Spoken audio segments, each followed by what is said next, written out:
അപ്പൊ നമ്മൾ ഇന്ന് കുറച്ച് പഠിക്കാൻ പോകുന്നത് ഇന്ന് നമ്മൾ പഠിക്കാൻ പോകുന്നത് കുറച്ച് മലയാളം വേർഡ്സ് ഇംഗ്ലീഷിലേക്ക് മാറ്റുമ്പോൾ എങ്ങനെയാണെന്ന് നോക്കാം.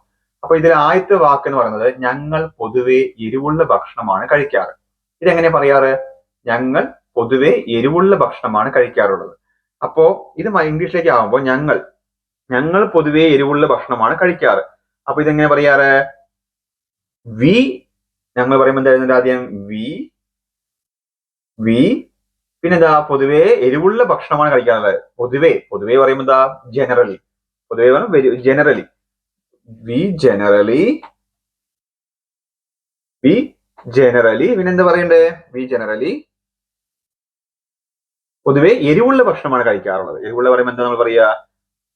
സ്പൈസി. അപ്പൊ വി പൊതുവെ ജനറലി എന്ന് പറയുന്നു. അതുപോലെ ഞങ്ങൾ ജനറലി എരിവുള്ള ഭക്ഷണമാണ് കഴിക്കുന്നത്. Eat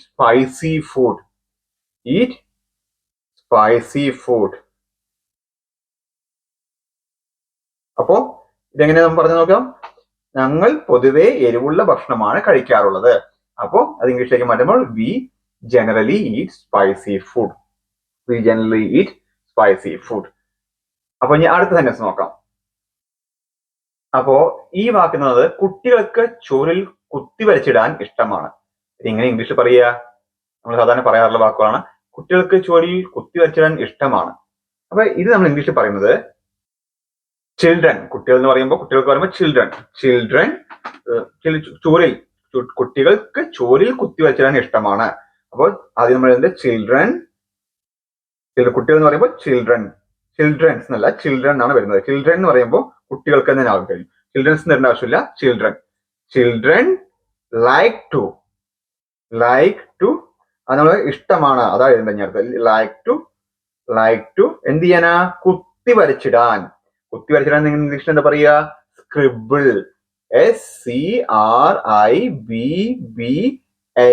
scribble. അപ്പോൾ കുട്ടികൾക്ക് ചോറിൽ കുത്തി വരച്ചിടാൻ ഇഷ്ടമാണ്. Children like to scribble. എവിടെയാണ് ഇഷ്ടം? ചോരിൽ. അപ്പോ ഓൺ ദ വാൾ ആണ് പറയുന്നത്. ഇൻ ദ വാൾ പറയരുത്, ഓൺ ദ വാൾസ്. ഓക്കെ. കുട്ടികൾക്ക് ചോരിൽ കുത്തി വരച്ചിടാൻ ഇഷ്ടമാണ്. Children like to scribble on the walls. So നമുക്ക് ഞാൻ അടുത്ത സെന്റൻസ് നോക്കാം. ഇത് മനസ്സിലായില്ലേ? അപ്പൊ ഇതിൽ പുതിയ വാക്ക് പഠിച്ചത് സ്ക്രിബിൾ എന്ന വാക്കാണ്. സ്ക്രിബിൾ എന്ന് പറയുക കുത്തി വരച്ചിടുക. ഓ, കുത്തി വരച്ചിടുന്നു എന്ന് പറയുന്നത് നമ്മൾ സ്ക്രിബിൾ എന്ന വാക്കാണ് യൂസ് ചെയ്യുന്നത്. കുട്ടികൾക്ക് ചോരിൽ കുത്തി വരച്ചിടാൻ ഇഷ്ടമാണ്. Children like to scribble on the walls. Okay, ഇനി നമുക്ക് അടുത്ത സെന്റൻസ് നോക്കാം. അപ്പൊ നമ്മൾ ഇത് പറയുന്നത് കഴിഞ്ഞ മാസം ഞാനൊരു പിക്നിക്കിന് പോയി. ഇതെങ്ങനെ നമ്മൾ ഇംഗ്ലീഷിൽ പറയുക? കഴിഞ്ഞ മാസം ഞാനൊരു പിക്നിക്കിന് പോയി. അപ്പോ നമ്മൾ അത് പറയാം കഴിഞ്ഞ മാസമാണ്. അപ്പൊ നമ്മൾ ഓൾറെഡി കഴിഞ്ഞൊരു കാര്യമാണ്. അപ്പൊ ആദ്യം ഞാനൊരു പിക്നിക്കിന്. അപ്പൊ ആദ്യം ഞാൻ വരുന്നത് ഐ വെന്റ് ആണ് വരുന്നത്. പോയി എന്ന് പറയുമ്പോൾ നമ്മൾ വെന്റ് ആണ് യൂസ് ചെയ്യുന്നത്. I went on A picnic. I went on A picnic. പിന്നെന്താ പറയേണ്ടത്? I went on A picnic. എപ്പോഴാ പോയത്? കഴിഞ്ഞ മാസം. നമ്മളത് കഴിഞ്ഞ മാസം എന്ന് പറയുന്നത് last month. I went on A picnic last month. ഇവിടെ നമ്മൾ I went on A picnic last month എന്ന് പറയും. കഴിഞ്ഞ മാസം ഞാനൊരു പിക്നിക്കിന് പോയി. I went on A picnic last month.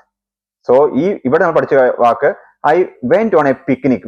നമ്മൾ നേരത്തെ കഴിഞ്ഞതായതുകൊണ്ട് ഐ വെന്റ് പോയത് നേരത്തെ സംഭവിച്ചതുകൊണ്ട് ഐ വെന്റ് ആണ് യൂസ് ചെയ്യുന്നത്. ഐ ഗോൺ യൂസ് ചെയ്യാൻ പാടില്ല, ഐ ഗോയിങ് യൂസ് ചെയ്യാൻ പാടില്ല. ഐ വെന്റ് ആണ് യൂസ് ചെയ്യുന്നത്. I went on A picnic last month. കഴിഞ്ഞ മാസം ഞാനൊരു പിക്നിക്കിന് പോയി. അപ്പൊ ഇത് പറയണത് I went on A picnic last month. ഇനി നമുക്ക് അടുത്ത വാക്ക് നോക്കാം കേട്ടോ. അപ്പൊ ഇനി ഈ വാക്ക് നോക്കാം. ഞാൻ എന്റെ വീട് വാടകയ്ക്ക് കൊടുക്കാൻ പോകുന്നു. ഇതെങ്ങനെ പറയാ? ഞാൻ എന്റെ വീട് വാടകയ്ക്ക് കൊടുക്കാൻ പോകുന്നു. അപ്പൊ ഇത് ഇംഗ്ലീഷിലാക്കുമ്പോൾ ഞാൻ എന്റെ വീട് വാടകയ്ക്ക് കൊടുക്കാൻ പോകുന്നു എന്നാണ്. അപ്പോ ഐ എം ഗോയിങ് ആണ് വരുന്നത്. ഐ ആം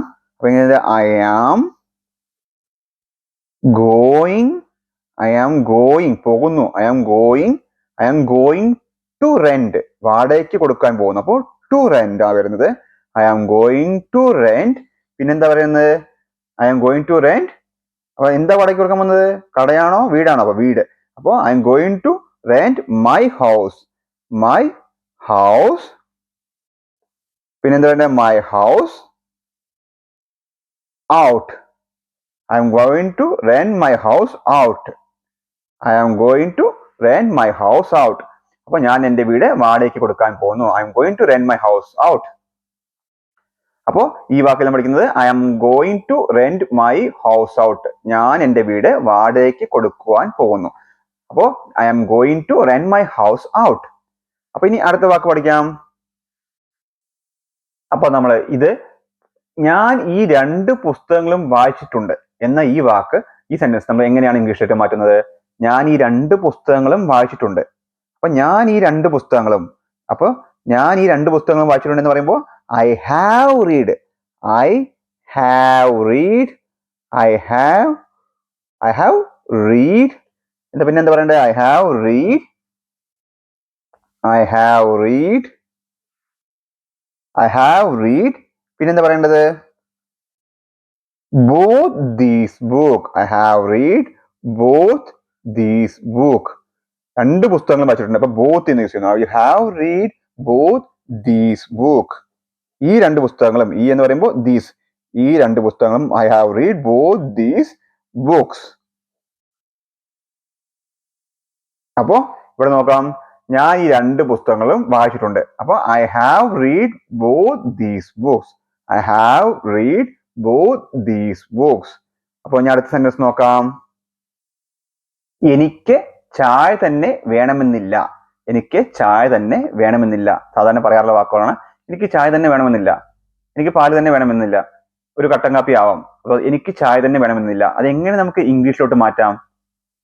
അപ്പോ ഇതിൽ പ്രത്യേകമായി ശ്രദ്ധിക്കേണ്ടത് I am not fussy about tea.